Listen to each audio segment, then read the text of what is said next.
So I do case formulation. I spend time, I do an initial consultation, and in the consultation I use models like the meta model. It's an NLP model. If you study NLP, you'll know it. If you haven't, it's in the manual modules if you want some information on that. It's a way of digging deeper at a different structure of reality, because we can only say so much linguistically. So I could say to you, I'm going to go to the shop, but I've generalized, deleted, distorted information based on my reality.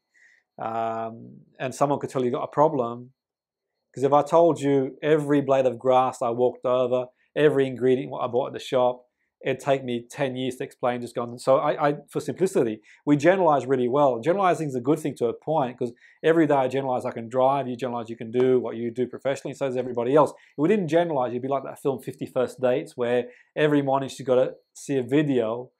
I'm not saying rush out and see the video, yet here's a girl that's got short-term memory loss, and they fall in love, and boy meets girl, blah, blah, blah. And every day her partner's got to remind her what she did the day before.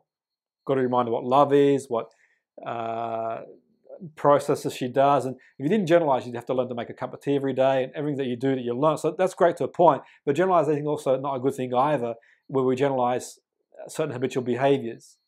And so it's knowing what generalizations that people have to explore deeper. And we can generalize about other people, about ourselves, about the world, beliefs about ourselves, others, the world.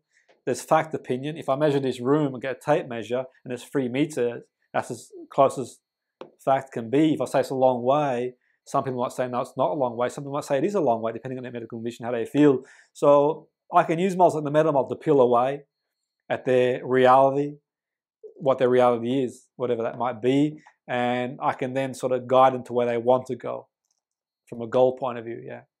I tend to use an approach where I normalize the issue that the client has. I normalize in the sense that the perfect storm, whatever it is they're going for, they're experiencing, the brain's working the way the brain should be worked. So, and then I'll sort of get them to get meaning and then go to intervention.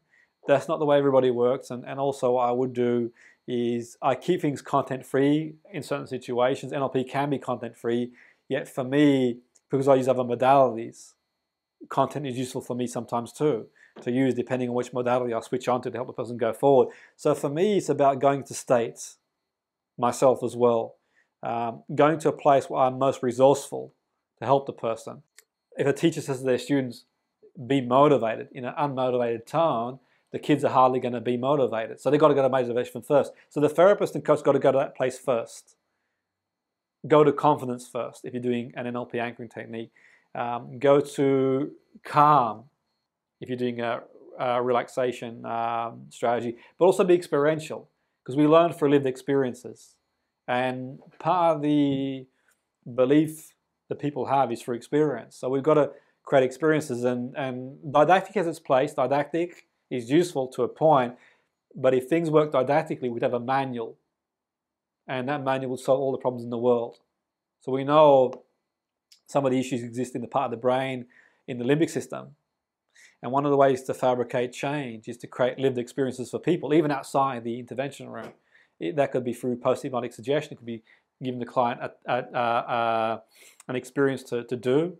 Caroline, who volunteered, an experience for her is going to be going back to work. And that's going to be really experiential for her to apply the stuff that she's learned today. So experiences are quite useful to give the person you're working with, because we don't play on paper, so to speak, but getting the balance between the two and be creative.